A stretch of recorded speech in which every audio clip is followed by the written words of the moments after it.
D'accord. On va avoir une semaine folle alors. Allez, bon, on démarre. Donc, pour le calendrier de la semaine, ce qu'on va faire aussi, c'est qu'après, on verra un peu sur cette semaine ce qui s'est passé. Ce que j'aimerais aussi éventuellement, c'est que vous puissiez, si certains ont envie, de prendre la parole et de dire à votre avis un petit peu justement pourquoi c'est monté, pourquoi ça a baissé dans un premier temps, qu'est-ce que vous en avez retenu, voir si vous arrivez quand même aussi à vous mettre un petit peu dans ce que peut penser le marché. Même si on n'a pas les tenants aboutissants, les chiffres, ça à la rigueur c'est pas grave, mais au moins déjà comprendre ce qu'attend le marché et pourquoi il a pu monter ou descendre, parce qu'il est quand même fortement monté, donc il faut avoir du coup faut quand même mettre à un moment donné au pli que vous puissiez comprendre ce qu'on fait, notamment dans l'analyse du contexte. Voilà. Je pense que ce serait intéressant pour vous tous et même pour moi, et que ce soit moins un monologue d'une heure. Donc, ce qu'on va faire, alors, hop, on va voir qu'on va avoir une belle semaine, hein. Cette semaine encore, bien sûr. Non, je me suis trompé dans les jours.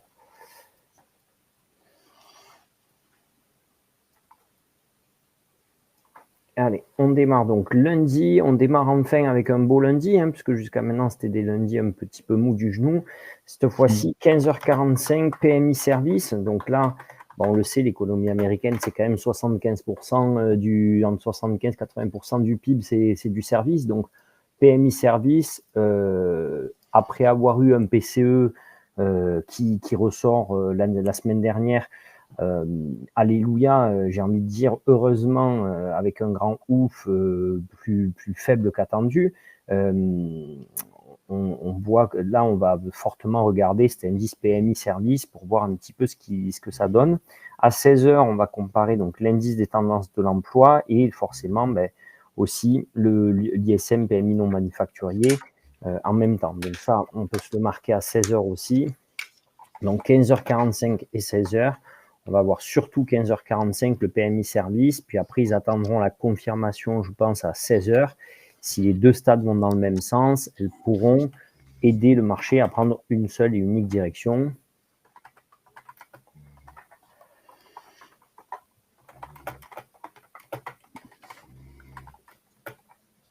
Voilà. Puis, à la rigueur, on peut se mettre 19h, pourquoi pas, les petites notes 3 ans, mais 3 ans, c'est pas assez, hein, c'est pas beaucoup. Ensuite, on va partir sur, du coup, le mardi. Voilà. On va partir sur mardi. Donc là, on en a fini aussi des résultats d'entreprise, hein, normalement. On jettera un coup d'œil, mais du moins les GAFAM sont sortis. Mardi 6, 14h55, Redbook, vente au détail. On va avoir, moi je vais mettre l'exportation-importation, 14h30 forcément, parce que l'import-export prend de la place, hein, dans notre analyse. Donc ça c'est pareil, ça je me le marque plus pour le travail de fond, parce que avec les droits de douane qui vont finir par entrer en place, hein, le comparatif d'importation, exportation, importation commence à prendre de la place dans l'esprit du marché. 19h, pardon, après 19h, on va avoir là le T-Note 10 ans. Donc là, par contre, ça, on le sait, le 10 ans américain, ça a un enjeu beaucoup plus important que les autres.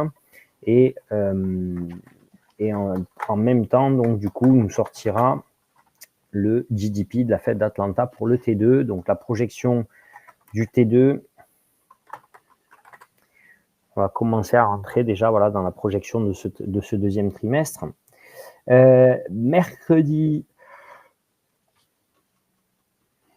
mercredi, hein, ça restera un peu faiblard. Mardi, pardon, ça restera un petit jour, en fait, finalement, hein, une petite journée. Mercredi, donc là, mercredi, ça va être la journée la plus chaotique de la semaine avec le FOMC. Donc, rien dans la journée, normalement. jusqu'à 20h, communiqué du FOMC, décision des taux, et bien sûr on s'attend à des taux qui resteraient fixes, et une conférence de presse en suivant. La conférence de presse, on va voir, qui est conférence de tous les enjeux. Est-ce que Powell va faire un put ou pas? C'est l'attente primordiale que peut avoir le marché. Donc ça va être la seule stat du jour, mais quelle stat? Forcément, c'est surtout la conférence de presse à suivre, qui sera très importante. D'ailleurs, on sera, si vous le souhaitez, sur Cantis pour la soirée. Ah ouais? Le 7 mai, ouais. C'est cool. Pour faire le FOMC tous ensemble, on pourra le projeter sur un écran. Et il y a aussi, je sais qu'il y en a qui veulent aussi voir le match de foot. On projettera aussi le match de foot. C'est histoire Ah de. non, on m'en fout du foot. Voilà. Mais toi, tu t'en fous, mais il y en a d'autres que non. Ben oui, on s'en fout du foot. Ça rapporte rien le foot. Non, je plaisante. Alors, jeudi 14h30, inscription au chômage. Donc, du coup, on va se marquer les inscriptions au chômage. Et c'est à peu près tout. Forcément, après, on va plutôt aller vers les adjudications, notamment de 30 ans. Forcément, 19h, celle-ci va avoir un gros impact. Donc, après, on va être à 19h. Donc, on passe de 14h30 à 19h directement. 19h. Donc 14h30 d'inscription au chômage comme d'habitude, 19h T-bond 30 ans. T-bond, T-note, c'est quoi la différence? Oh, c'est juste la différence, c'est l'émetteur. C'est si c'est du bon du trésor ou si c'est de la dette. C'est la forme de dette qui est différente. Merci. Comme les T-bills, c'est pas la même chose aussi. Et,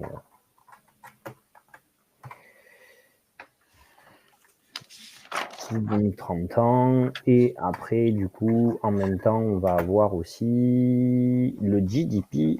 Pareil, Atlanta, forcément, qui va se baser là-dessus. Et vendredi, on va avoir beaucoup de discours, normalement, il me semble, et peu de réelles infos. Discours de Williams, midi 15, le vice-président de la Fed, midi 45, 14h Kugler, 16h Goldsby, 17h30 Waller, 17h30 Williams. Vous voyez, rien que là, déjà, on est servi. Midi 15, Discours. Williams, midi 45, vice-président de la Fed, Barr. On va avoir 16h Goolsby, Voilà, j'ai marqué ça. 17h30 Waller et 17h30 Williams, 19h45 Cook. Et ce sera tout. En fait, le vendredi, on n'a que des discours et je pense qu'ils vont tous prendre la parole parce que forcément, on arrive sur un point essentiel avec la réunion de la Fed qui arrive et on veut tous savoir un petit peu qu'est-ce qui peut être attendu de toute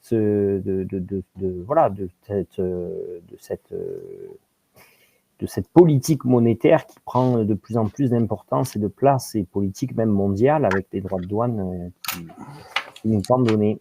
On n'a pas vraiment de gros résultats cette semaine, même dans les plus petites entreprises. Ah non, pardon. Hop. Même dans les plus petites entreprises normalement.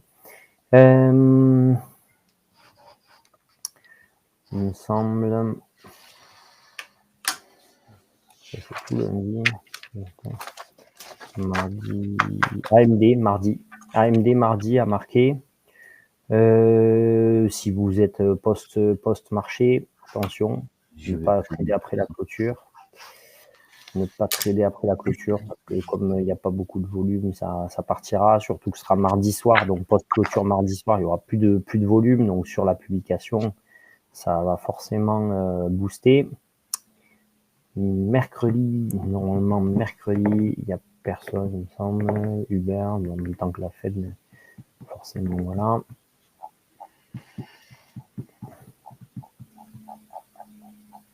Et jeudi... Eh ben dis donc, mais j'ai mis les 3 étoiles là, j'ai pas mis 3 étoiles, c'est pour ça. Eh oui, c'est ça le problème. Je te disais qu'ils étaient nombreux. Jeudi Non, ça va. Ok.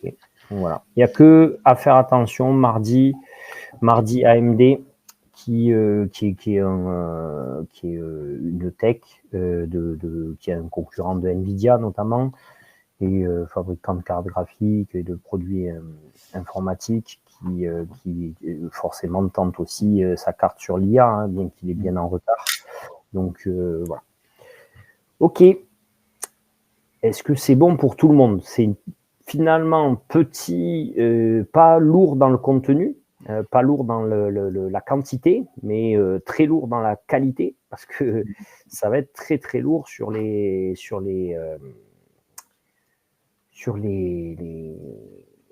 infos qui vont sortir, notamment PMI lundi demain et FOMC surtout dès mercredi. Hein, donc gros enjeux sur le FOMC. Voilà. Est-ce que quelqu'un veut nous dire un petit peu voilà, ce qui s'est passé graphiquement sur la semaine dernière, à son avis? Comment vous l'analysez? Quel a été l'événement et pourquoi? Et pourquoi on a eu ces effets-là? Est-ce que quelqu'un se sent de nous proposer quelque chose? Non. C'est très bien. Non, mais ouais, mais attends, je parle toujours et honnêtement, moi, par le rapport Jols, c'est tout. Non. À part le rapport Jols, je ne suis pas assez fort pour analyser ça encore. Il n'y a pas besoin on ne cherche pas forcément à analyser, mais juste à savoir qu'est-ce qui a donné les directions. Il y en a un qui est dans sa buanderie là. Goldie de la laverie, qu'est-ce que tu nous viens? Attends, je vais couper la laverie. Je suis à la salle. Qu'est-ce que je peux te dire? Mais, moi j'avais en tête les taux, hein, surtout. J'ai eu l'impression qu'il avait lâché un petit peu sur les taux. J'ai l'impression que les résultats aussi l'ont poussé un peu vers le haut avec le fait qu'il ait lâché un peu. Moi enfin, je l'ai ressenti comme ça, quoi. Et puis il y a eu le gros événement, c'était peut-être la négociation là, sur les minerais avec je sais pas. Alors, le plus gros événement, c'était géopolitique, c'était surtout la Chine qui annonce qu'on a une discussion de manière. En fait, jusqu'à maintenant, ils étaient très. Ils confirmaient pas. Ils confirmaient la discussion. pas, exactement. Là, ils confirmaient pas les discussions. Et là, on a eu la Chine qui confirme les discussions et qui, du coup, entrouve un petit peu la porte à une discussion. Et on voit bien, mais là, cet effet, hein, pouf, dès mercredi, qui a complètement retourné le marché vers les 20 000 points, cassant les 19 700. Ça, géopolitiquement, c'est cet effet-là. Après, au niveau des news du marché, on va pouvoir aller chercher des bonnes nouvelles au niveau des entreprises, tout à fait, des bons résultats hein, globalement au niveau des entreprises, un peu pour tout le monde. Il y a Apple qui n'a pas présenté d'excellents résultats, mais c'est pas qu'ils sont mauvais, c'est plus que le secteur service d'Apple, qui est normalement un peu le secteur qui les tire vers le haut, a semblé donner un peu de mou, battre de l'aile, enfin ralentir du moins dans le poids qu'il pèse sur les résultats. Donc, effectivement, le marché a jugé que les résultats n'étaient pas aussi bons que les autres, mais plutôt globalement des bons résultats d'entreprise. Donc, c'est ça qui nous amène, comme on le voit là, sur un point haut. Et pas que. On a eu, on va regarder parce qu'il y a quand même l'événement de la semaine. C'était un petit peu comment interpréter la publication du PIB américain, hein, la publication de ce PIB américain qui devait sortir donc. C'était mercredi. Non. Oui. Le PIB trimestriel. Non. Mercredi 30 avril. C'était mercredi? Non, c'était pas mercredi. Il y avait le PCE Core, l'index prix à la consommation. Après, il y avait le coût de l'emploi là, et le PIB trimestriel et l'indice de Chicago après. Mercredi. Voilà, donc c'est ça, mercredi. Et le PCE Core annuel mensuel. Voilà, donc c'était ça, exactement. Donc, et là, on voit bien que d'ailleurs, du coup, c'est mercredi. Regardez, c'est mercredi où on est le plus finalement monté, puisque, bon là, non, hop, ici, on est passé quand même mercredi de 19 000 points, hein, à quelque chose près. jusqu'au moment de la clôture, 19 800 points, quoi. Donc on a gagné 800 points quand même en ligne droite quasiment. Donc effectivement, mercredi, c'était le jour de la folie, haussière. On va revenir jusqu'à la journée. Hop, hop.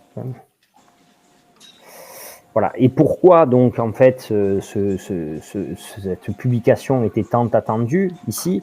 Le PIB trimestriel était très attendu parce qu'on voulait savoir, est-ce que ça y est, est-ce que l'économie américaine allait présenter un recul, potentiellement la première étape de la récession ou pas en fait, hein. Et donc c'était ça l'enjeu. Donc la semaine là qui s'achève, c'est quand même marqué par cette surprise, hein, de la contraction américaine. Pourquoi surprise? Parce que même si on parlait de ralentissement et même si on s'attendait à quand même avoir un net écart entre ce qui était, je vous rappelle quand même, et là on le voit lors de la dernière publication en décembre, un PIB à 2,40%, hein, donc même si on s'attendait à un fort ralentissement, puisqu'il était projeté un 0,2, voire même pour certains 0,3 était attendu, mais on attendait quand même une légère croissance. Et là, il est projeté, il est sorti une contraction de l'économie américaine, un recul, hein, donc de l'économie américaine.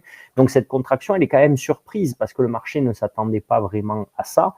Donc du coup, coup de frein sur le PIB américain et du coup, on devrait se dire, pourquoi le marché coup de frein sur le PIB américain? Pourquoi le marché a pris 800 points? Parce que si vous regardez bien dans le détail, regardez, ici, on en est là, on est quand même 13h30, donc on est sur l'anticipation, hein, de la stat. Donc là, on voit bien, hein, quand on parle de ce qui peut se passer, pourquoi il y a un intérêt à savoir les news qui peuvent arriver. Regardez, ici, on est dans l'anticipation de la stat, donc on est à 19 600. On ne sait pas la stat, ce qu'elle va être, et là, le marché dégringole. Dégringole. Il perd 200 points en ligne droite, finalement, en 1 heure. OK. Pourquoi? Parce que là, il y a une liquidation de portefeuille, tout simplement, les mecs vident le portefeuille en se disant, OK, je ne veux pas être exposé au moment de la stat, ça peut partir complètement dans un sens ou complètement dans l'autre. J'ai pas envie de tuer mon portefeuille, donc je sors, j'encaisse mon gain qui peut être quand même vu de là où on venait, hein, parce que si on le compare, regardez, si le mec ne serait-ce qu'il est rentré là le 30 avril ou s'il est rentré ici, vous voyez, vers le 29, même s'il est rentré beaucoup plus bas en termes de swing, si je vous mets un graphique peut-être plus long, plus lointain. En termes de swing, la personne qui est peut-être rentrée, vous voyez, vers le 20 avril ou même mieux vers le début avril, elle est quand même rentrée vers les 16 500 ou 17 000 points. Bon, quand elle a l'opportunité de vendre à 19 500 avant la stat, c'est quand même plutôt pas mal. Et comme elle sait que la stat peut inverser complètement la tendance, elle préfère du coup forcément se dire, OK, moi je sors, j'encaisse mon gain et de toute façon, rien ne m'empêchera de re-rentrer sur la même zone si le marché doit repartir à la hausse ou de re-rentrer sur la même zone à la baisse si le marché doit repartir à la baisse. Donc là, qu'est-ce qui se passe? On a 14h30, avant la publication, déjà une perte un peu de 200 points. Et puis vient la publication, et là, regardez, ce qui se passe quand même, c'est que pendant 1 heure de plus, on est en baisse constante. On ouvre quand même à 19 500 donc sur la stat, et on va descendre jusqu'à 19 000 points. Donc on perd 19 100, on perd 400 points sur 1 heure de temps, 1 heure et demie. Et en fait, comme je vous avais dit sur le live, je ne sais pas si vous vous souvenez, je vous ai dit, il faut attendre le PCE, c'est le PCE qui va dicter. Et là, en fait, c'était dangereux. Parce que si le PCE allait dans le même sens que le PIB, on aurait fait une descente vertigineuse. Si le PCE sauvait les meubles, on pouvait tenter un rebond, et on a fait mieux que tenter un rebond, on a pris un beau rebond.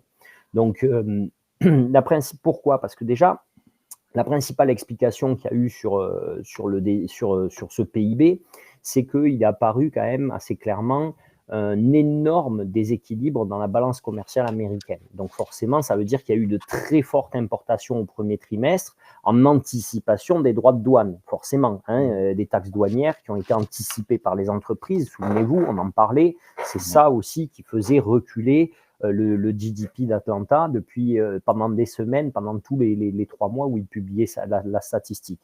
Et donc ça a créé donc ce chiffre négatif, surprise mais un peu négatif, qui est plus lié donc à ça, surtout à cette importation de masse en anticipation, que réellement à une activité qui serait freinée de plein fer. D'accord ? Donc, il y a dorénavant, par contre, un doute sur le second trimestre, d'accord ? Car s'il y a un impact qui doit intervenir là sur le monde entier, si le ralentissement doit arriver, s'il y a un ralentissement éventuel qui doit arriver, ce serait plutôt soit sur le second trimestre, soit même, pourquoi pas, sur le 3e ou 4e trimestre de l'année, d'accord ? Donc, parce que les taxes douanières, justement, là, on a eu un PIB américain qui ressort contracté. Le PIB, forcément, c'est le produit intérieur brut. Si on importe énormément en anticipation pour ne pas payer des taxes douanières plus tard, on a forcément une balance commerciale qui n'est pas positive, puisqu'on a importé beaucoup plus que ce que l'on a produit intérieurement dans le pays et que ce que l'on a vendu intérieurement dans le pays. Si j'ai une demande à 100 et que j'importe et que je commande 150 en anticipant des taxes éventuelles ou une inflation éventuelle, forcément, j'ai un stock qui est plus gros dans mes chiffres et qui m'empêche d'avoir une marge, un produit en bas de page, un résultat en bas de page qui soit positif. Ça ne veut pas dire que je n'ai pas dégagé de bénéfices, ça veut juste dire que en bas de page, forcément, j'ai ce stock qui me pèse sur les bras. Et donc là, c'est ce qui se passe pour l'activité américaine. Mais par contre, l'application de ces taxes qui devrait arriver et qui peut, elle, potentiellement ralentir l'économie, doit arriver plutôt au second trimestre et voire même après se diffuser au fur et à mesure, 3e trimestre, 4e trimestre, et voir comment ces personnes-là, les consommateurs, vont réagir face à ces taxes douanières, et comment ces taxes vont être réappliquées sur les prix, etc. Donc, pour l'instant, on se rend compte surtout que l'effet, il n'a pas eu lieu sur il a eu lieu sur le PIB américain dans cette balance commerciale, mais pas dans la consommation. Et donc ça, il y a eu 2 façons d'interpréter un petit peu ce chiffre. La première, c'était de voir cette explication-là. La deuxième, selon Trump, c'était d'être dans le déni, comme d'habitude, qui lui accuse Biden de cette sous-performance en disant que finalement, c'est l'économie dont il avait hérité de Biden qui était trop molle et qui fait qu'on se retrouve avec ce chiffre. Et on a des personnes qui, comme son conseiller principal, Bessent, qui nous disent par contre que ce chiffre sera révisé. Alors c'est vrai que ce chiffre, il va être révisé, on le sait. Souvenez-vous, on avait eu une étape au mois de décembre où, quand au mois de janvier, on avait eu une publication qui n'était pas positive, mais elle était positive par rapport au fait qu'on avait eu une révision du chiffre d'avant et que finalement, du coup, on n'a jamais pricé la hausse du chiffre d'avant. Souvenez-vous, je vous avais expliqué, c'était un peu le paradoxe du marché, le marché qui avait envie de voir finalement toujours un peu ce monde de bisounours où il est toujours satisfait et il va chercher dans la mauvaise nouvelle qu'est-ce qui peut être la bonne nouvelle. Et donc là, Bessent, il nous dit que ce chiffre va être révisé. C'est vrai, effectivement, on le sait. Il sera revu d'ici là quelques semaines et même d'ici la fin du mois, il sera revu une 2e fois. Aux États-Unis, on revoit le chiffre du PIB 2 fois. Donc, on a une publication, on a une révision pour se rapprocher de la réalité et après, on a un chiffre définitif. Au moment où on publie une projection future au mois de juin, on a le chiffre définitif du premier trimestre qui est publié. Par contre, ce chiffre qui sera révisé, encore faut-il savoir s'il va être révisé à la hausse ou à la baisse. Dans quel sens il va être révisé ? Il peut très bien aussi être révisé avec un moins 0,5 au lieu de moins 0,3. Ils nous ont laissé presque penser que ce chiffre allait être forcément révisé à la hausse. Mais peut-être qu'on va avoir une révision avec encore plus d'importations que ce qui avait pu être anticipé ou pensé. Hein. Donc, moi, je trouve que j'ai quand même un petit sentiment d'inconfort d'être sur cette zone haute de marché, hein, parce que quand même, regardez ce qu'on a fait hein, depuis, c'est quand même une petite dinguerie. On revient à quelque chose près sur les plus hauts de l'élection de Trump. Hein. Donc, on est maintenant plus qu'à finalement 1% du plus haut de tous les temps, puisque c'était 22 000 points. Si je vous mets le graphe en 1 heure, vous allez le voir. Donc, voilà, visiblement, pour le marché, voilà, on est à 2000 points, donc on est, pardon, à 10%, excusez-moi, parce que je me suis emballé avec 1%. On est à 10% finalement du plus haut de tous les temps. Hein, donc voilà, pour le marché, visiblement, les nouvelles Trump sont décisives, ne sont pas si graves que ça. Et potentiellement peuvent le faire être à 10% du plus haut de tous les temps, donc 10% du plus haut de la valorisation, des valorisations historiques pour certaines entreprises. Certaines entreprises, donc, qui, c'est vrai, publient des bons résultats. On va venir aux résultats des entreprises. On vient quand même de reprendre plus de 15% en peu de temps hein, sur le Nasdaq et sur le mois d'avril et sur le S&P 500.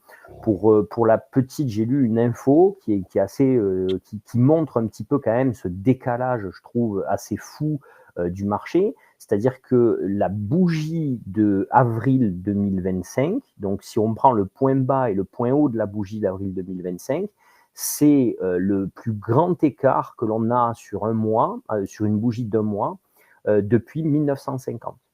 75 ans qu'on n'a pas vu une bougie comme ça, donc avec quand même des chocs au milieu, pétroliers, des chocs de crise de subprime, du choc Covid, des chocs comme ça, quand même au milieu. Et là, depuis 1950, le point bas et le point haut retourné, on n'a pas vu ça. Donc, c'est quand même assez dingue, je trouve, sur quoi comme news finalement.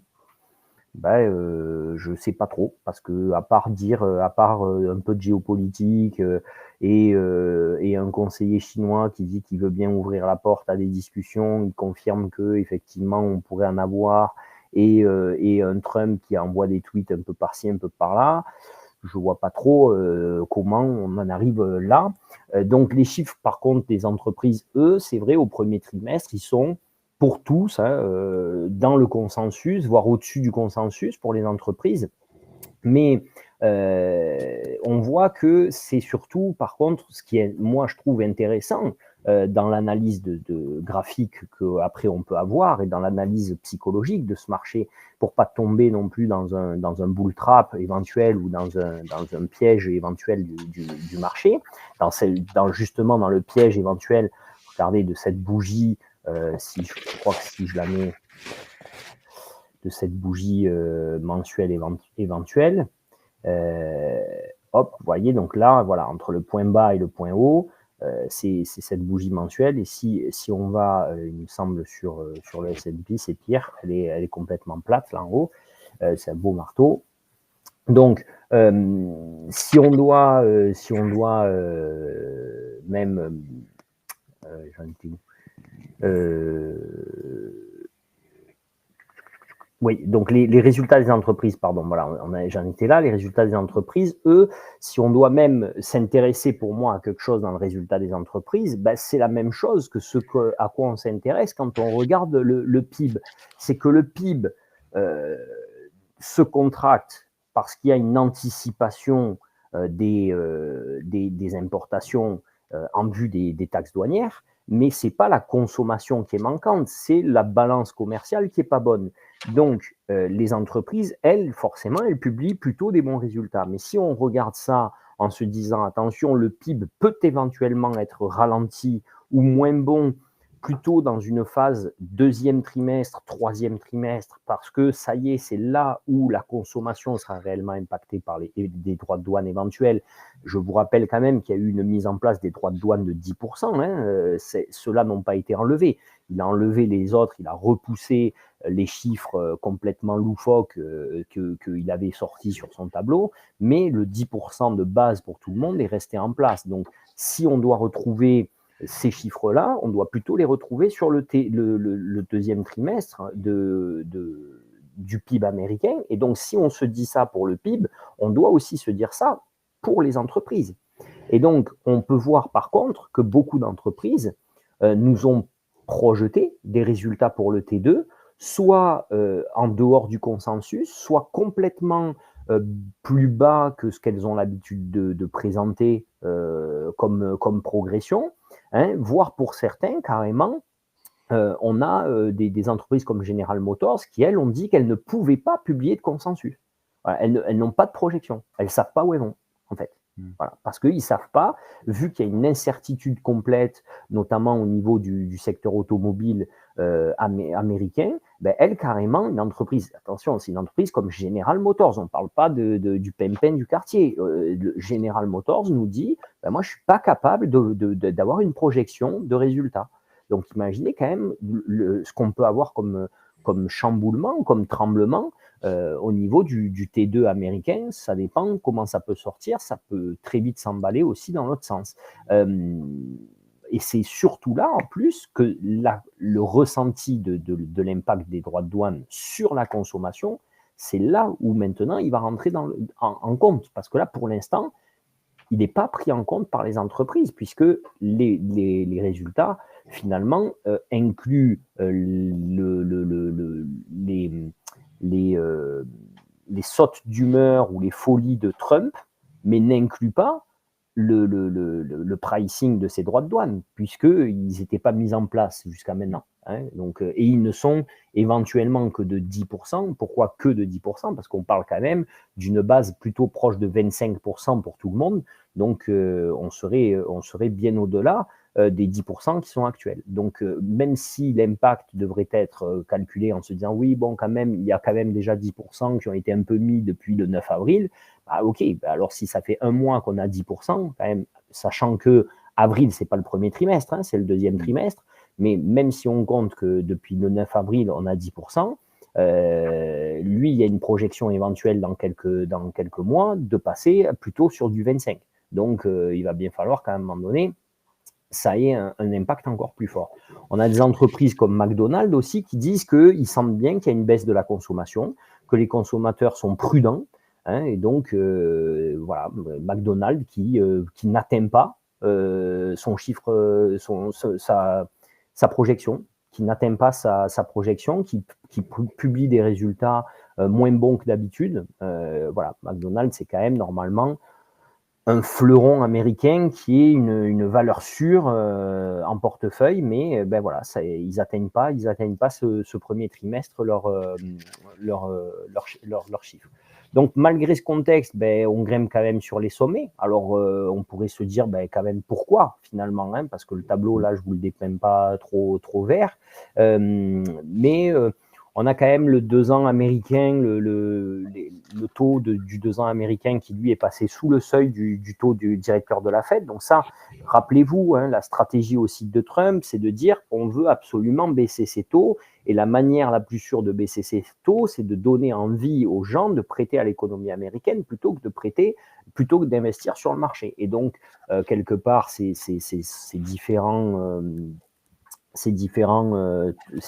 projections éventuelles permettent de faire baisser quand même les taux. On a eu aussi des créations d'emplois non agricoles qui sont ressorties bien plus fortes qu'attendues, 177 000 créations d'emplois non agricoles au lieu de 130 000 qui étaient attendues. On a un taux de chômage qui, lui, reste relativement bas, 4,2% de taux de chômage, et des salaires qui, eux, progressent à un rythme quand même de 3,8%. Donc, je veux dire, regardez, on a des chiffres sur l'emploi américain qui sont quand même marquants, qui sont quand même plutôt, regardez, voilà, 3,8, bon, on était à 3,9, mais on reste dans la même zone que la dernière fois. On a ici création d'emplois non agricoles, regardez, 138 attendus, 177 publiés. On va aller chercher la bonne nouvelle. Pourquoi? Parce que avant on était à 185 et maintenant on sort à 177. On considère qu'il y a une baisse par rapport à la révision du chiffre précédent. Toujours pareil, hein. Voilà, on est avec un taux de chômage qui doit être par là, bon, en tout cas qui est à 4,2%, qui est relativement bas, voilà, 4,2%, qui est relativement bas, qui reste flat pour l'économie américaine. C'est donc un mandat, je vous rappelle, la Fed a un double mandat. Mandat inflation, emploi. Pourquoi inflation-emploi? Parce qu'ils sont directement liés l'un à l'autre, comme elle disait. Donc, ça reste pour la Fed un environnement sur le mandat emploi qui est encore solide. On a eu des signes effectivement avec des inscriptions hebdomadaires. Regardez, des inscriptions hebdomadaires qui remontent, hein, 241 000, c'est un seuil que l'on n'a pas vu depuis à peu près 2 mois et demi. On a eu sur le rapport Jolst une contraction notamment des créations de nouveaux emplois, en fait, hein, d'emplois vacants. Donc, on pourrait ici, on peut avoir, voyez, une contraction de ces nouvelles offres d'emploi. Donc, s'il y a moins de nouvelles offres d'emploi, en fait, la différence, c'est les nouvelles offres d'emploi, c'est des offres d'emploi qui sont nouveaux. Donc, c'est le moteur de l'économie. C'est pas le remplacement de quelqu'un, hein, contrario de ce qui peut être dans le taux de chômage. Donc là, ce rapport-là, s'il y a une contraction, ça laisse sous-entendre un petit ralentissement économique. Donc, mais pour la Fed, je ne suis pas sûr que ça lui permette vraiment d'y voir plus clair dans ce double rapport emploi-inflation, parce que pour elle, pour l'instant, on a plutôt des chiffres un peu contradictoires. Voilà, on a un ralentissement éventuel économique avec une contraction au niveau des nouvelles offres d'emploi, mais on a un taux de chômage qui reste toujours quand même collé vers 4,2. On a des inscriptions hebdomadaires qui montent un peu, mais on a des créations d'emplois non agricoles qui, elles, montent un peu, mais restent en dessous du chiffre précédent. Donc, des salaires moyens qui, eux, augmentent toujours, hein, bien plus que d'ailleurs maintenant l'inflation. Donc, je ne suis pas sûr que pour la Fed, on soit au seuil où elle y voit vraiment plus clair. On a quand même un taux 10 ans américain qui est à 4,3%. Et ça, par contre, 4,3% pour le 10 ans américain, clairement, ce n'est pas une situation qui est bonne pour la Maison-Blanche, hein, pour l'équipe de Trump. Ce n'est pas la situation qu'il souhaite. On le sait, il souhaite baisser absolument le plus rapidement possible ce taux. Pourquoi? Parce que c'est la baisse de ce taux qui pourra aider à ce qu'on ait la Fed qui emboîte le pas et qui baisse aussi ce taux. Et donc là, on a un taux 10 ans encore trop proche du taux de la Fed. Donc, qu'est-ce qu'on peut conclure de tout ça pour la semaine à venir? C'est que pour moi, le marché, honnêtement, il nous fait un bull trap. Voilà. Pour vous dire, pour moi, c'est un piège. Il ne faut pas tomber dans le piège.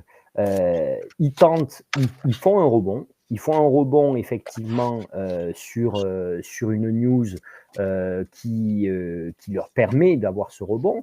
Et la seule news qui leur permet d'avoir ce rebond, c'est celle, je vais vous remettre du coup, hop, ici, c'est celle du PCE. Pourquoi? Parce que là, on voit bien, vous voyez, qu'au moment où on est venu chercher le point bas, par contre, dès qu'il y a eu la publication du PCE, donc la publication du PCE, elle, est sortie, il me semble, à 15h45 ou 16h, je ne sais plus. C'était mercredi. 15h45, je crois. Mercredi, quand elle est sortie ici, donc indice PMI, 14h30 PCE Core T1, là, ici, PIB trimestriel, ok. Ben non, on était même à 16h, hein. 16h, ici, voilà, indice des prix, PAM 16h. Là, regardez, qu'est-ce qui se passe graphiquement? Hop, on est là, 16h, hop, on pousse, et là, pouf, on s'en va. Pourquoi on s'en va? Parce que ce que, à mon avis, le marché s'est remis dans la tête, hein, c'est une chose très simple, c'est de se dire, ben ok, l'économie américaine ralentit. On a une contraction du PIB. L'inflation baisse. Et elle se décroche pour la première fois de cette zone, souvenez-vous, de 3% qu'on considère la zone collante que la Fed décrit comme collante. Et on arrive pour la première fois à descendre sous ce seuil, à revenir là sur les points les plus bas de 2,6 que l'on avait vers la moitié d'année de l'an dernier, le moment où la Fed avait commencé sa baisse de taux l'année dernière. D'accord ? Donc le marché, qu'est-ce qu'il s'est dit ? Il s'est dit, la Fed va être obligée d'intervenir. Ou du moins, la Fed peut intervenir. Parce que si j'avais eu l'inflation qui était montante, qui était revenue comme la fois d'avant à 3%, avec un PIB qui ralentit, je peux vous dire que là, on n'aurait pas eu du tout la même interprétation. De la part du marché, il y aurait eu un vent de panique. Là, le marché, il se dit quoi ? Il se dit, en fait, la Fed, elle peut relancer cette économie si elle a envie en baissant les taux parce que si elle le fait, l'inflation a baissé et donc elle peut s'appuyer là-dessus pour se dire qu'elle peut mettre une petite baisse de taux. D'accord ? Et le marché a anticipé, pour moi, cette baisse de taux éventuelle. D'ailleurs, on va le regarder ici dans le CME. Je ne l'ai pas regardé, à vrai dire, je vous avoue, parce que je n'ai pas pensé. Mais le marché a anticipé cette baisse de taux, donc non pas pour ce mercredi, ce serait une immense surprise ce mercredi que d'avoir une baisse de taux sur les taux directeurs de la part de la Fed, mais surtout, je pense ici, sur une baisse de taux au mois de juin.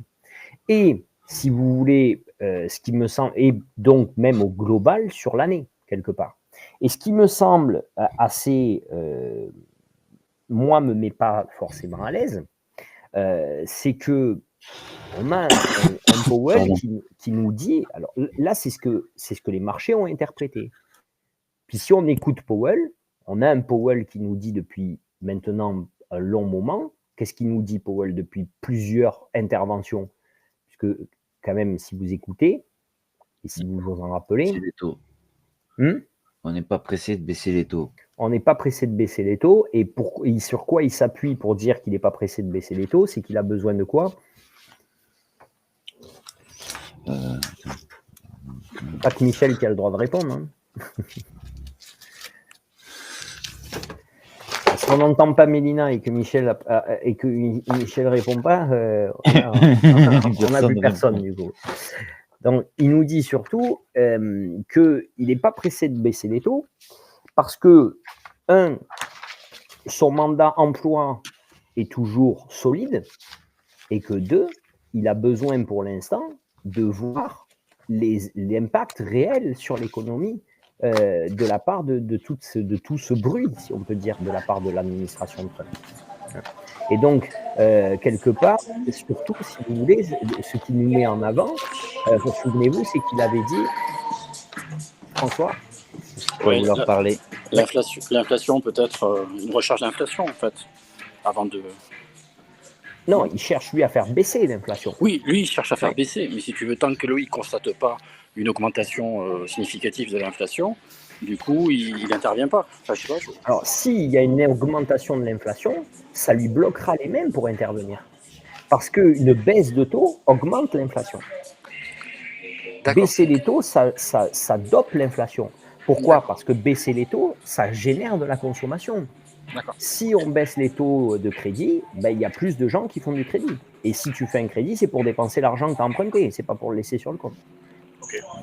Donc, baisser les taux, c'est générer de l'inflation. Et c'est pour ça que c'était ça le danger. C'est pour ça que je dis que si on avait eu un PCE Core qui sortait autour des 3%, comme la fois d'avant, il y aurait eu un vent de panique sur le marché, parce qu'il se serait dit, mais en fait, le blond, il est en train de détruire l'économie, Trump, il est en train de détruire l'économie, et le mec qui peut avoir la politique monétaire qui pourrait dire, bon allez, on va essayer de relancer la machine, il ne peut pas parce qu'il est pris au piège par l'inflation. Et donc, si on a récession plus inflation, on a ce qu'on appelle taxflation, Et stagflation, c'est la pire des scénarios, parce que ça veut dire que économiquement, tu ne peux pas relancer la machine, et que monétairement, tu ne peux pas relancer la machine non plus. Donc là, ça devient très, très, très, très, très, très compliqué. Mais la Fed, elle combat l'inflation pour faire baisser les taux. C'est ça son but. Exactement. Son but, c'est de baisser l'inflation pour baisser les taux. D'accord. Mais si on baisse les taux, ça augmente l'inflation, tu dis? Eh bien oui. C'est pour ça qu'elle doit le baisser avant de baisser les taux. D'accord, ok, oui, d'accord. parce que si elle baisse les taux avant d'avoir baissé l'inflation, elle va doper l'inflation. Là, je capte. D'accord. Merci.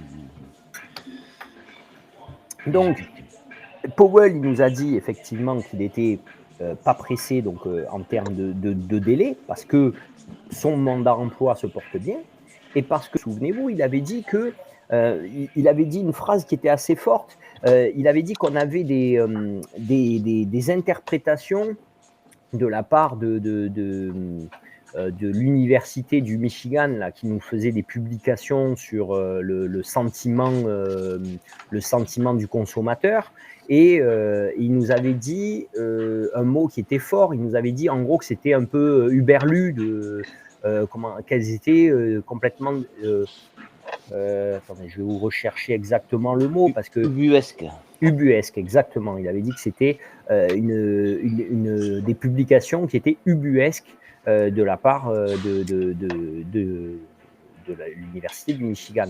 Donc du coup, il nous renforçait cette idée de dire arrêtons, il y a beaucoup de bruit, mais en fait, il y a beaucoup de flancs. Il n'y a rien qui est mis en place. Moi, comment vous voulez que je prenne des décisions? Moi, je peux prendre des décisions que lorsqu'il y a quelque chose qui va être mis en place et que ce quelque chose va avoir un effet. Et quand je constaterai l'effet, là, je pourrais décider de ce que nous, on doit répondre face à l'effet qui va être fait.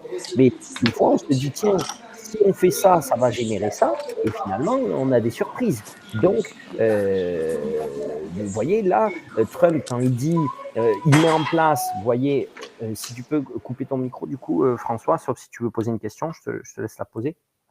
Donc, du coup, si on a, d'ailleurs, de la même façon que Trump qui met en place une politique de droits de douane de 10%, on pourrait s'attendre, vous voyez, ici on s'attendait à un chiffre finalement de PCE qui devait ressortir plutôt en hausse et coller vers ces 3% comme le précédent.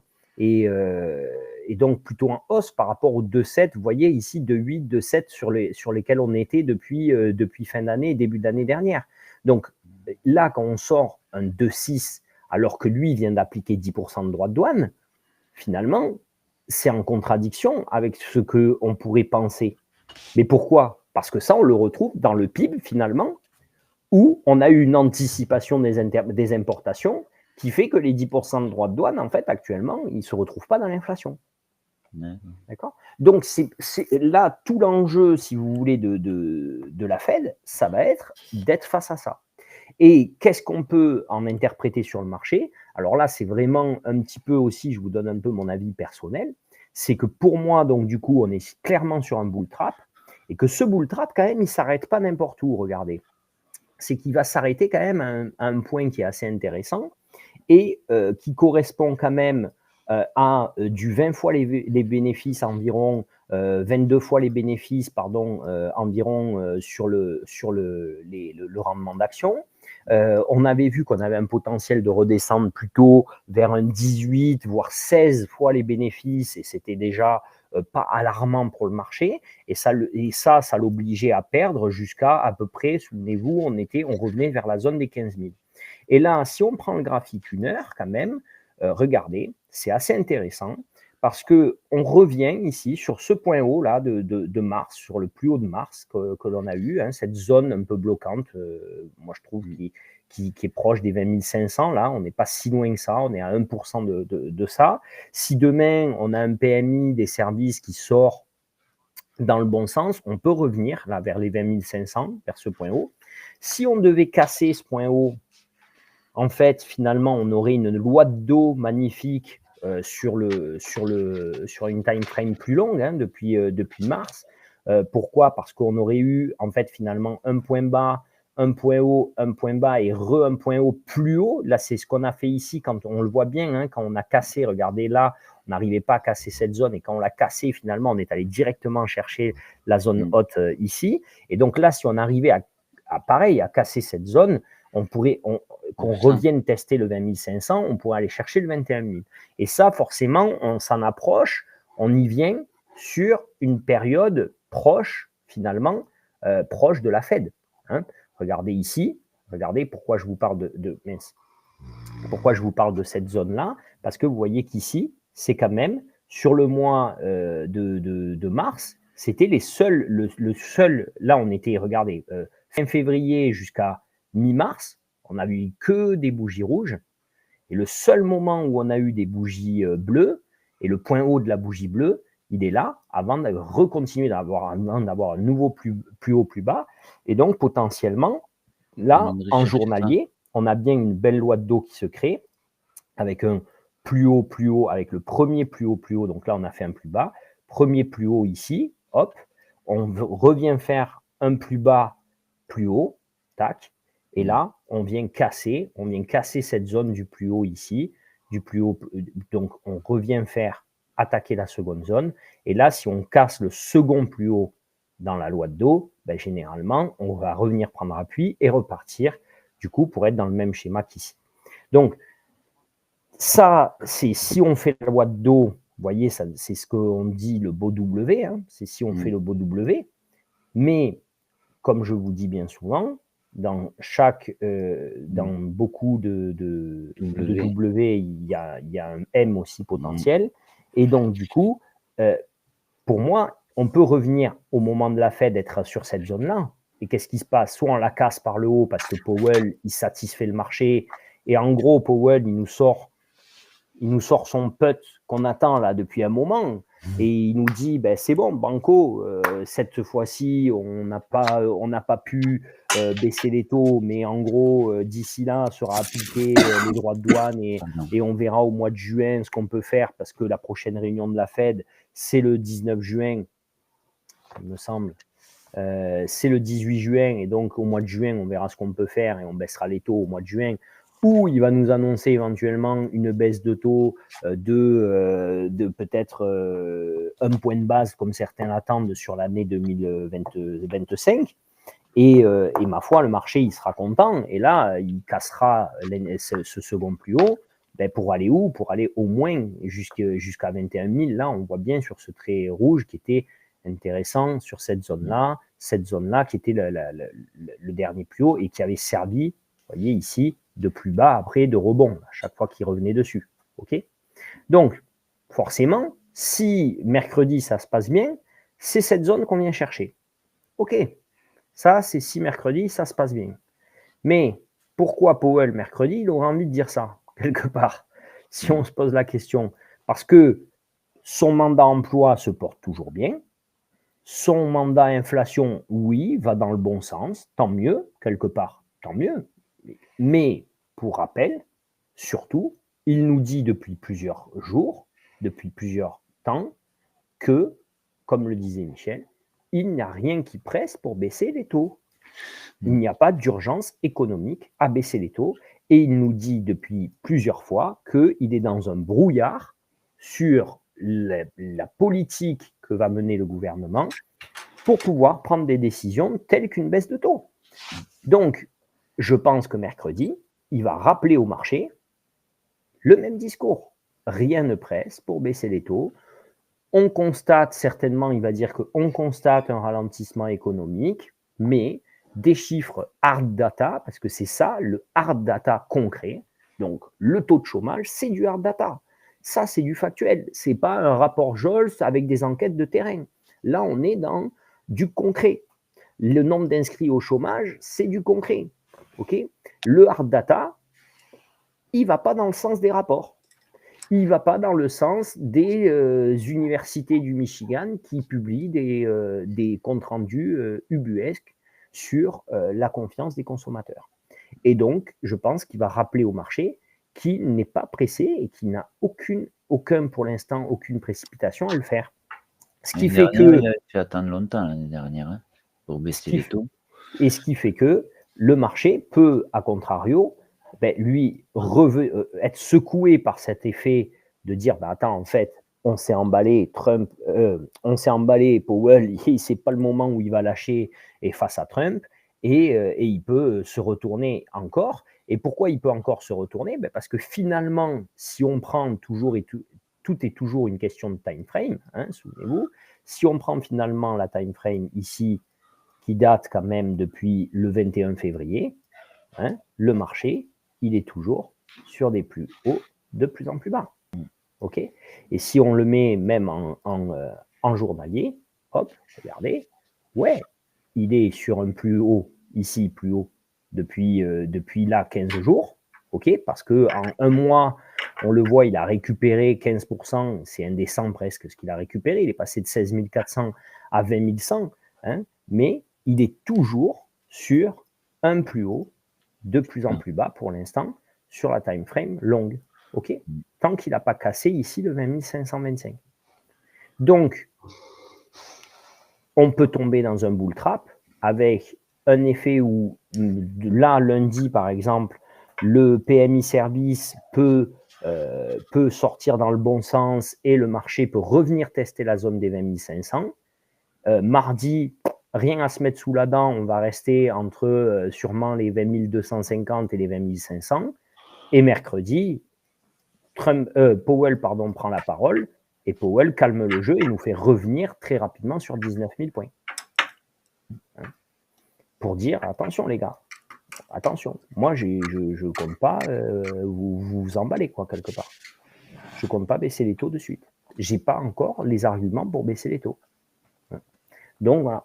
Donc, et là, on reviendrait faire un point bas, et qu'est-ce qu'on peut faire? Regardez, qu'est-ce qu'on peut faire ici? C'est faire ça et faire ça. D'accord? On peut très bien faire ça. Soit on revient ici et on va ici sur cette zone plutôt, pardon, le trait n'est pas très droit, mais sur cette zone, on va revenir se poser, on voit que c'est les 19 000 points, on va revenir se poser sur les 19 000 points. Et si dans les semaines après qui suivent, les mauvaises nouvelles s'enchaînent, on pourra revenir tester progressivement les points bas et rester finalement sur cette pression baissière. Et ici, on sera tombé finalement dans ce qu'on peut appeler un bull trap. Souvenez-vous aussi que le marché, il est structurellement haussier. Et là, on le voit bien. On le voit bien. Parce qu'on le voit bien ici, par exemple, au mois de mars. Hein, si on compte, 1, 2, 3, 4, 5, 6, hop, bougie tentative de retournement. 1, 2, 3, 4, 5, 6, retournement. Et après, hop, on a au moins 5 ou 6 jours de vert. 1, 2, 3, 4, 5, 6, 7, 8, 9, 10 même, de presque vert. On recommence, rebelote, 1, 2, 3, 4, retournement, 1, 2, 3, 4, retournement, etc. Donc, et d'un seul coup, on pousse, parce que là, ça ne les dérange pas d'être pendant 10 jours à la hausse. OK? Puisqu'ils peuvent qu'acheter. Le marché, il est truqué, entre guillemets, si on peut dire. Si tu es vendeur, tu es triste. Hein.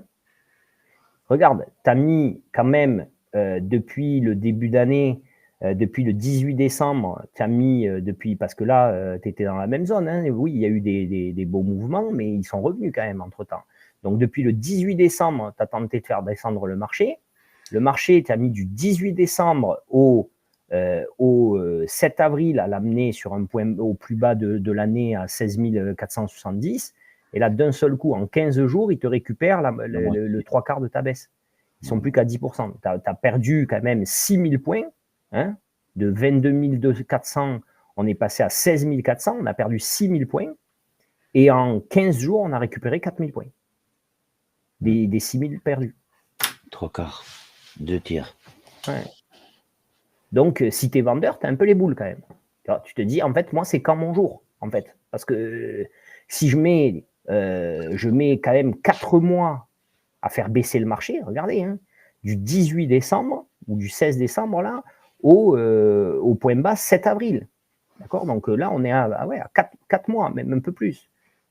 4 mois et demi pour le faire descendre. Et eux, en 15 jours, ils me récupèrent les 3/4 de ce que j'ai mis à baisser. Hein? Et même là, si on compte, depuis le 10 mars au 7 avril, en un mois, il a baissé de cette zone-là. et en 15 jours, il a récupéré toute la différence. Donc, on a vraiment cet effet sachant qu'au milieu, on a eu le fameux Liberation Day du 9 avril où le marché était censé, enfin voilà, où on parlait de 130% de droits de douane sur la Chine. Hein, donc, enfin, voilà, possible crise systémique. Donc, voilà pourquoi je pense que la Fed peut calmer le jeu, parce qu'elle peut nous ramener finalement ici vers les 19 000 points et progressivement. Pourquoi pas? Souvenez-vous que Powell nous a déjà dit au mois de décembre, pardon, qu'il trouvait, ou non, c'était pas au mois de décembre, pardon, c'était, il me semble, lors de la dernière réunion ou la réunion d'avant. La dernière réunion ou celle d'avant, historical, on était, voilà, vers le 29 janvier, il nous avait dit, je crois, qu'il trouvait que le prix des actifs était trop élevé. Ouais, je m'en souviens. Voilà. Et là, nous, on est revenu au prix des actifs de janvier. Donc, c'est toujours trop. Donc, pour lui, c'est que c'est toujours trop. Okay. Donc, il a, pour moi, là, il va nous dire la même chose que ce qu'il nous a dit au mois de mars, hein, le copain. Qu'est-ce que vous voulez qu'il dise de plus? Il va nous dire exactement, du moins à sa place, je me dirais ça. Je suis bien positionné pour attendre plus de clarté avant de considérer tout changement de politique monétaire. C'est ce qu'il avait dit comme phrase marquante. Il nous avait rappelé, bon, forcément, toujours pareil, les trajectoires de dette, hein, puisque il sait que c'est ce qui fait Titi, c'est ce qui dit Titi Trump et qui le fait péter un peu un plomb. Et puis voilà, et puis il va nous rappeler que pour lui, les actifs sont trop élevés. Voilà. Et ça, c'était, je vais vous dire, parce que je me le marque là, normalement.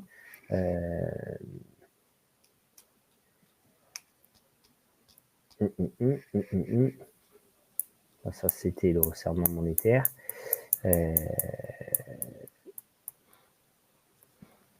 En tout cas, l'année dernière, il avait patienté jusqu'à la fin de l'année. Exactement. Powell, on sait qu'il est fort pour tenir. Ouais. On sait qu'il est fort pour tenir. Il ne craquera pas sous la pression. Et plus l'autre va lui mettre la pression, plus il va la tenir. Hein, donc voilà. Donc je pense que là, on pourrait avoir mercredi, moi je m'attends du moins à une journée Fed très rouge. Alors attention, hein, ne pas tomber dans l'interprétation non plus. Je ne veux pas me dire je m'attends à ça et donc ça veut dire que mercredi, je me mets tout en short, tout à la vente. Hein. Si j'ai tort et que le marché, lui, il a envie de dire « Ah, mais Powell, il dit qu'il a le temps, ça veut dire que l'économie est saine et donc il doit avoir des chiffres qu'on n'a pas et ils ont envie d'aller à 22 000 », je ne vais pas me faire plus bête que les autres, je vais les accompagner. Hein. Moi, vous savez, hein, je suis dans la team du gagnant. Hein. Je suis vraiment le petit mouchard là qu'on déteste à l'école. Hein. On s'en fout, hein. Nous, on n'est pas là pour se donner raison. On est là, on vient, on va dans le camp du vainqueur. S'il casse, là, on voit bien que s'il casse 20 500, bon, ben là, où vous voulez qu'il aille, à part sur ce trait rouge là qu'on avait bien dessiné, c'est une zone 1, 2, 3, 4, 5, et 6 fois, il a rebondi 6 fois dessus. Forcément, quand il va remonter dessus, elle va lui faire blocage, hein, ça c'est évident. Mais il va finir par, si la Fed, ils ont envie de bien interpréter les propos de la Fed, moi je peux vous dire qu'on finit le mois de mai, on est là en haut, hein, on est à 22 000 points, les doigts dans le nez. Hein, d'accord ? Ça, c'est clair. Maintenant, pour moi, il devrait, je pense, il devrait essayer, lui du moins, il devrait essayer de calmer le marché et de les ramener plutôt vers les 18 750, 19 000 vers les 21 000 quoi, ou 22 000. Hein. Donc, on va se marquer ça. Hop. Ouais, ça serait plus sain.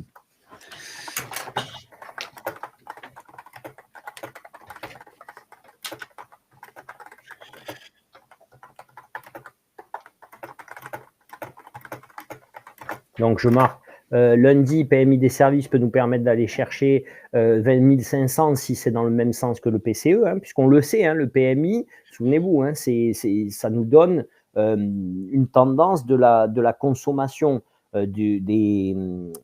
c'est un sondage sur les chefs d'entreprise. Donc, c'est-à-dire que tous ceux qui sont du service, on va leur dire, voilà, est-ce que vous êtes satisfait, est-ce que vous n'êtes pas satisfait. Plus c'est au-dessus de 50, plus ils sont satisfaits. Plus c'est en dessous de 50, moins ils sont satisfaits. Donc, du coup, il faut qu'on soit... si on est, par exemple, même sur un 54 ou 55, et ce ne serait pas la première fois, on a des surprises, hein, des fois sur le PMI service. Regardez, si on se le met, on a des surprises, des fois, on a des attentes sur un seuil, et ça sort complètement, vous voyez, par exemple ici, précédent 54, bon attendu 50, 52, donc ça va. Qu'est-ce que je n'ai pas ouvert l'historique là, qu'est-ce qu'il me met en avril. Ouais, il ne me met pas tout l'historique, le con. Il me met que l'an dernier. Ouais, il me va tout l'historique. Bon, dommage. Bon, des fois, on a des écarts assez importants en fait. Hein. Vous voyez, on peut avoir une attente à 51 et sortir à 54. Hein, c'est pas impossible. Donc, si on sort, je peux vous dire que si on sort à 54, ils vont se dire ah, mais attendez, en fait, le PIB il était contracté vraiment à cause de la balance commerciale, mais économiquement c'est positif. Donc, il n'y a pas de ralentissement économique. Par contre, il y a une baisse de l'inflation sans ralentissement économique, c'est génial. La Fed, elle peut intervenir. Okay, voilà. Donc voilà. Donc le PMI service peut nous guider vers les 20 500 s'il va dans le même sens. On peut avoir après, donc mardi, il n'y a rien à se mettre vraiment sous la dent. Hein, donc on va être plutôt phase de range. Et on reteste du point bas. Donc le point bas deviendrait 20 250 forcément, voire potentiellement 20 000, mais pas sur la même journée. On ne va pas perdre la veille de la Fed sans raison, perdre 2% ou 2,5%, ça me semblerait énorme. Mais vous voyez, s'il revient... Là, s'il vient chercher les 20 500, il sera là, à peu près. Voilà, s'il revient vers ici, vers le point haut, là, il reprendra appui, en fait, finalement, sur ce point haut. À la rigueur, 20 100 en séance, et hop, il remonte à 250. Voilà, plus haut du mois de 250. Ah, c'est voilà. 280.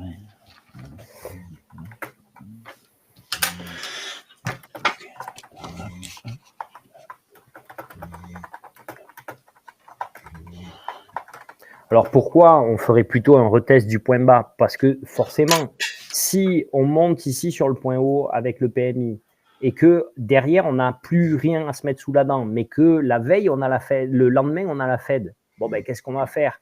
C'est un peu comme je vous ai montré graphiquement avant en une minute là, avant la publication du PIB. Hein, c'est un peu comme on a fait ici avant la publication du PIB, d'accord? Forcément. Hop. Ah, voilà. Là, avant la publication du PIB, je vous ai montré, ok, il n'y avait pas de volume, c'était des petites bougies, et c'est quand même des bougies qui font mal si tu n'es pas dans le bon sens, parce que, voilà, il te perd là les 200 points, presque, 200 points, qui peuvent être de 20 500 à 20 250 avant la Fed, tranquillement.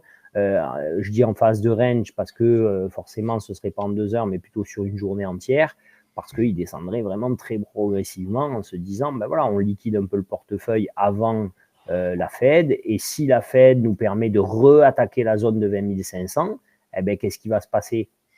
On reprend, et surtout, qu'est-ce qui va se passer? Si on est ici, voilà 900.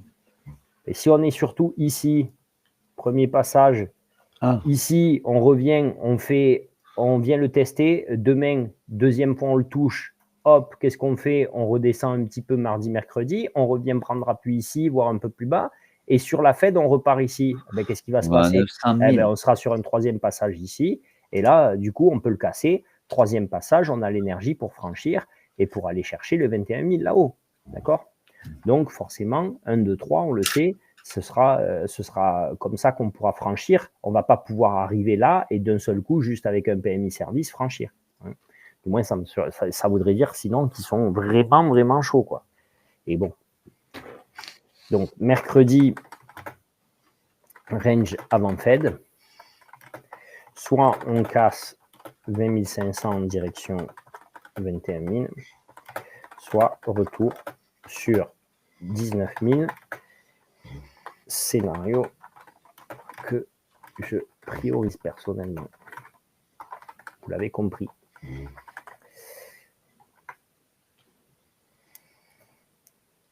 Alors, on ne passerait pas peut-être de 20 250 à 19 000, quoique ça nous fait perdre quoi ça?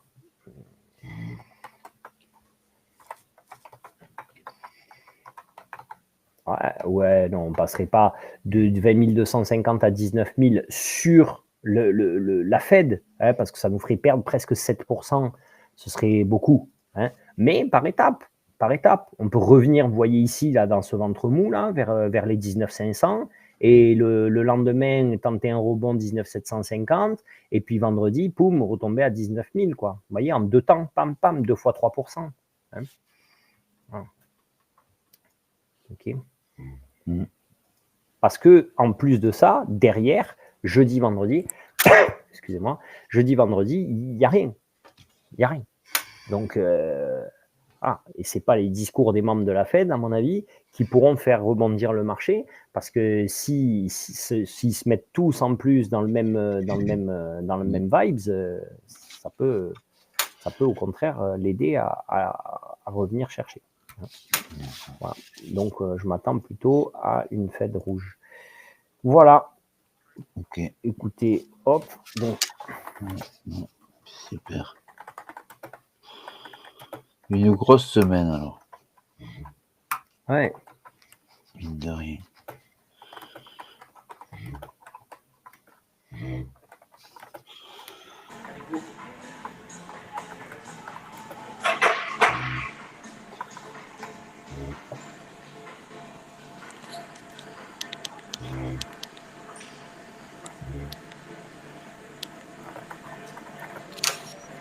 Et bien sûr que si on est plutôt sur un schéma haussier, ce sera l'inverse. Donc ça, je vais quand même le marquer.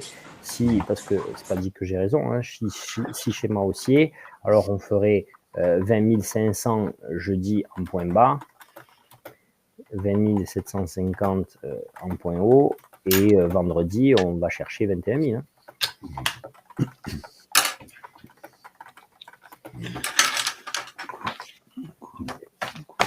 Voilà, parce que de toute façon, ça ferait que, en gros, là, on est à 20 200, en gros. Si on finit la semaine même à 21 000, divisé par 20 200, ça voudrait dire qu'on a pris 4% sur la semaine. Une semaine de Fed, faire 4%, c'est logique. Hein.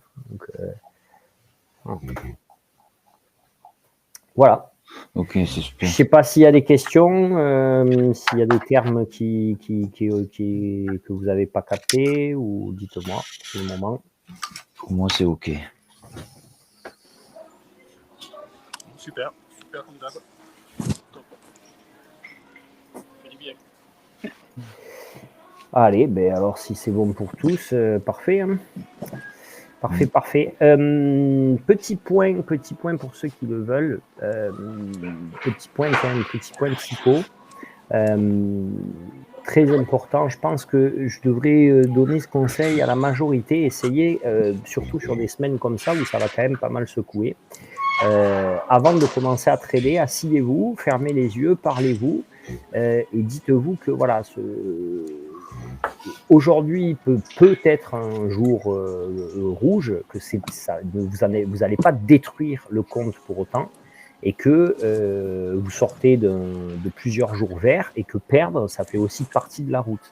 Et acceptez-le avant de commencer votre séance de trading, parce qu'au moins aussi, si ça doit arriver, le fait de l'avoir visualisé avant, c'est moins douloureux aussi des fois que de le vivre d'un seul coup alors qu'on ne s'y attendait pas. On va être plus dans le contrôle, et dites-vous, voilà, je refuse de me saboter, ou je refuse de tout détruire juste parce que j'ai eu moins 400 une seule fois. Et si vous prenez votre stop, vous arrêtez, ne vous bouffez pas.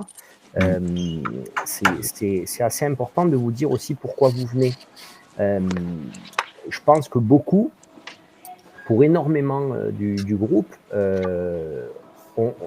en fait, je me rends compte que j'ai appelé le truc Dvesti Trading parce que moi, je voulais appeler ça Dvesti, c'est 200, vous le savez, et que ça rimait, en fait, ça donnait l'idée aux gens que ça faisait investissement. Mais les 200, c'est pas une obligation. Moi, les 200, c'est mon objectif pour payer mes factures parce que c'est ce que j'ai besoin. Mais vous, peut-être que vous n'avez pas besoin d'autant. Et peut-être aussi, moi, je vais pas faire, vous le voyez sur le live des fois quand je vous le montre, si j'ai un payout en attente, je vais pas aller faire les 200. Ou si j'ai le compte qui est, je dois juste faire des jours, mais j'ai déjà atteint le seuil de paiement, eh ben, au lieu de faire 200, je fais moins. Quand je dis payout en attente, c'est ça. J'ai un compte là où je fais que 100 dessus, enfin que je fais 100 dessus, parce que j'ai déjà le solde. Donc je fais un trade chaque jour pour dire d'avoir que ça me compte des jours de trade et jusqu'au jour où je peux retirer. Mais je fais pas plus, je prends pas plus de risques. Et si mon trade il est perdant, j'arrête parce que je vais pas aller détruire tout ce que j'ai amassé comme gain en une seule journée, alors que je sais que je suis au solde du payout. Et diviser le prix, votre objectif de gain par le nombre de comptes, plutôt que par nombre de positions, ou plutôt que en vous disant aussi... de quoi je ne comprends pas là, le nombre de comptes. Ah, tu veux dire deux fois ça? Si tu as 2 PA, au lieu de faire 200, si tu veux faire 200 parce que ton objectif, c'est d'avoir 4 000 € dans le mois, hein, parce que quand même, revenez au basique, revenez aux fondamentaux. 200 € par jour, c'est 4 000 $ par mois. Si on fait tous les jours. Hein. Oui, mais là, si tu le fais, c'est 4 000 par mois. Ouais. Si tu n'as pas besoin, peut-être qu'il n'y a pas tout le monde qui a besoin de 4 000 par mois. Moi, c'est comme ça que je l'ai fait parce que c'est ce que j'avais besoin. Si vous y arrivez différemment et si vous devez adapter le costume, mon costume, il ne peut pas aller à tout le monde. Ouais. Il faut que vous l'adaptiez chacun à votre carrure et à vos besoins. Et donc, du coup, il faut que vous vous disiez, tiens, est-ce que si toi, tu as besoin que de 100 balles par mois, de 100 balles par jour, eh bien, il vaut mieux pas que tu aies 2 PA et que tu fasses 100 sur un et 100 sur l'autre, et que, en fait, tu en aies un, ce soit ton salaire, et l'autre, ce soit ton bonus ou ta cerise sur le gâteau. Et quelque part, si ça se passe mal sur l'autre, ton salaire, tu sais que lui, ça se passe bien. Et normalement, le premier trade du jour, c'est rare quand on se fait percer. Voilà, moi, je le vois comme ça maintenant. Voilà. Donc, c'est très rare. C'est très, très, très, très, très rare. Et si ça arrive, eh ben, c'est que ce n'était pas ce jour. Eh ben, tu reviens. Voilà, tu reviendras. Et en 4-5 jours, tu l'auras remonté. Mais ça, c'est ton salaire. Tu n'as pas le droit de le perdre. Et s'il faut, avec 100 balles par jour, tu en as de reste. Fixez-vous des objectifs d'abord réalisables. Si vous vous dites, moi, mon objectif, c'est pour certains, c'est de payer mon loyer. J'ai 800 balles de loyer. 800 balles de loyer par mois, 800 balles par mois, ça vous fait 50 € par jour. 50 € par jour, 50 $ par jour, ne me dites pas que vous n'êtes pas capable de les faire sur le Nasdaq. Et ça fait 2,75 points. 2,75 points, si tu rentres à chaque palier, quasiment tu les as. C'est très rare que tu n'aies pas 2 points ou 2,75 points sur un palier, que des fois ils montent à 3-4 et qui redescendent et qui ne nous payent pas les 100 balles, ça arrive, mais 2 points, c'est très rare que ça ne les donne pas. Donc, adaptez la stratégie à votre besoin. Si vous avez un compte PA et que vous avez besoin que de 50 balles par jour, sachez que Apex, à 50 $ par jour, il compte un jour de trading. Ah ouais? Je croyais que c'était 70. Donc, 50 $, il compte un jour de trading. Si tu fais 50 $ par jour sur 20 jours, tu fais 1 000 €. Est-ce qu'avec 1 000 €, tu en as assez? Moi, 100 $, ça me va très bien. Pour l'argent, à la base, souvenez-vous, à la base, quand je vous explique le trading pour quasiment tous, quand on le fait, tout le monde presque dit, mais moi, avec la moitié de ça ou avec beaucoup moins de ça, j'en ai assez. Et puis après, on dirait que s'il n'a pas fait les 200 dans la journée, il n'a pas passé une bonne journée. Voilà, c'est ça qu'il faut se dire. Si on n'a pas fait 200, c'est pas grave. 100, c'est beau aussi. Mais 100, c'est magnifique. C'est pas juste beau, c'est magnifique. 100, c'est 2 000 €. Surtout dans le temps qu'on le fait. Donc, revenez au basique. Et adaptez-vous à votre besoin, à vous, pas au mien. Moi, si je fais 200, c'est moi que ça regarde quelque part. Hein, c'est pas parce que si vous avez besoin que de 50 $, il y en a là dans le groupe, justement, on en parlait ce week-end. Si ton objectif, c'est de te dire, moi, chaque mois, je veux que le trading, il paye mon loyer, ou il me paye, j'en sais rien, mon leasing de voiture, et mon leasing de voiture, c'est 500 balles. 500 balles, les gars, vous pouvez retirer tous les 8 jours. Et vous faites 8 fois 50 $, vous avez 400 $. Vous le faites 2 fois dans le mois, vous avez 800. Vous avez bien plus que votre leasing. Voilà. Fixez-vous un objectif comme ça. Et quand tu auras cette régularité, pam, pam, pam, pam, eh ben, tu verras que tu auras d'autres comptes à côté qui, eux, te le feront. Et là, tu ne rentreras pas en position angoissé comme jamais. Angoissé comme jamais. Il y en a qui m'ont écrit dans la semaine en me disant, je suis à 2 jours du retrait. Le paradoxe, je vous en parle pour voir le paradoxe de l'esprit humain. Je suis à 2 jours du retrait. Est-ce que tu crois qu'il faut que mon stop, je le mette à moins 100? Je fais ou plus 100 ou moins 100, et comme ça, dans 2 jours, je suis sûr de retirer. Alors qu'il avait fait que tout dans la méthode jusqu'à maintenant.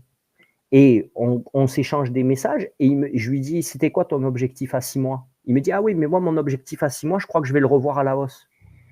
Attends, tu es en train de me dire que tu as peur de faire 2 jours de plus de trading, et dans la même minute, tu es en train de me dire que ton objectif de trading à 6 mois, tu vas le rehausser parce que quelque part, tu as pris confiance. Alors, si tu as confiance, pourquoi tu veux t'embêter à faire moins 100? Parce que moins 5 points, c'est rare quand même ça arrive, quoi. Je veux dire, il y a potentiellement, tu vas prendre moins 100 sur un trade qui te payait. Donc, à un moment donné... moi, j'y ai pensé, je dis honnêtement ça. J'y ai pensé.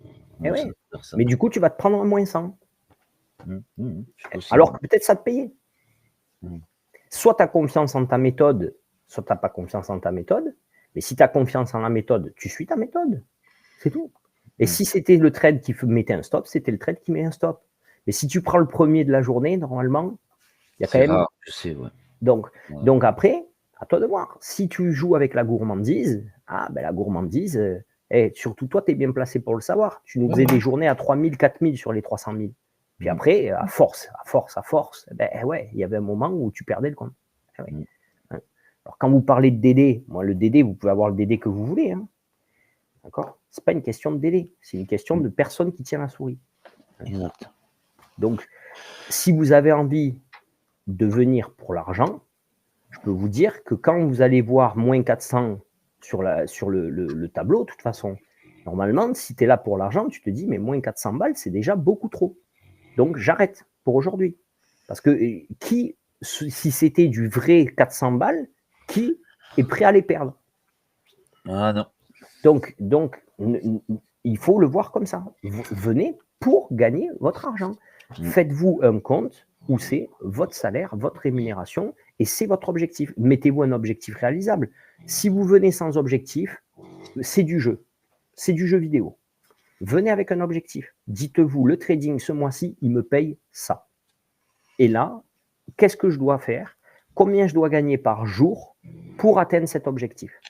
Et un mois, tu vas atteindre l'objectif. Le challenge, c'est que le second mois, tu le réatteignes. Le troisième mois, tu le réatteignes. Et à un moment donné, tu vas te dire, mais en fait, ok, ce compte me paye ça.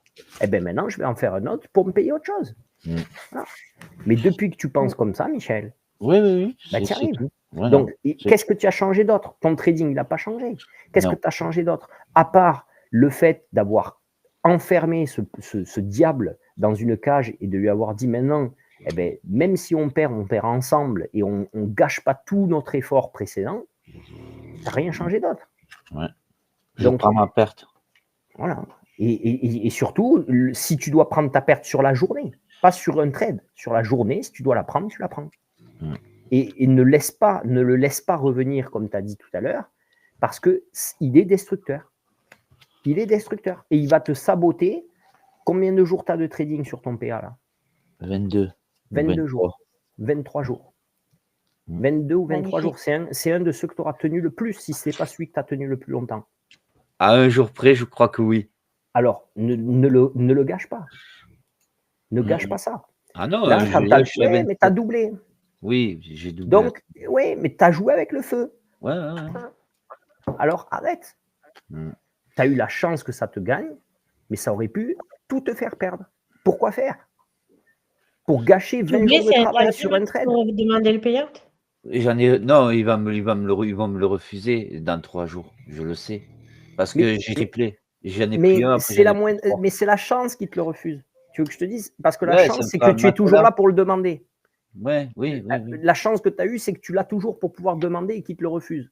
Ce qui aurait pu se passer, c'est que tu mettes en l'air 20 jours de travail. Ouais.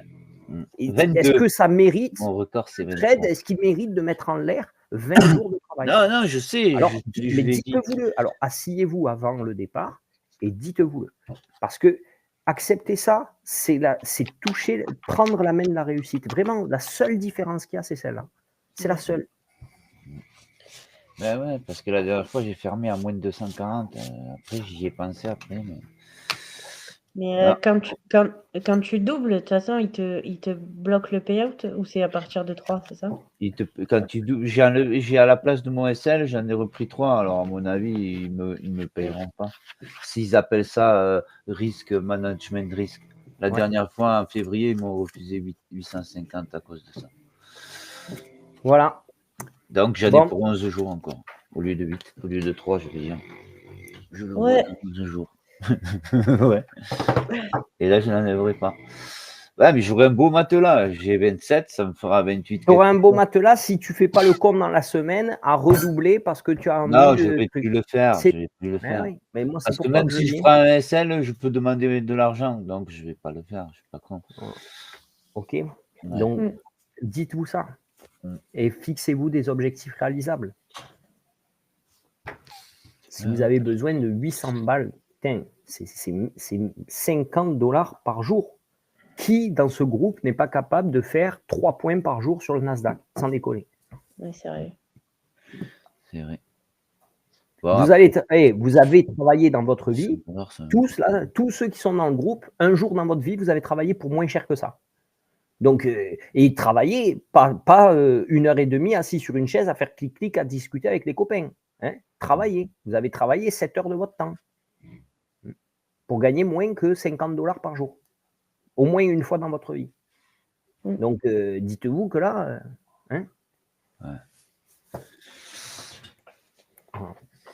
Ok. Allez, bonne Merci, soirée à tous. Merci. Et à demain, du coup. Ça marche. Demain, bisous, ciao, merci. ciao. Bisous à tous. Ciao. Bonne soirée. Et bon Grand Prix pour ceux qui vont regarder le Grand Prix. Ciao. Ciao.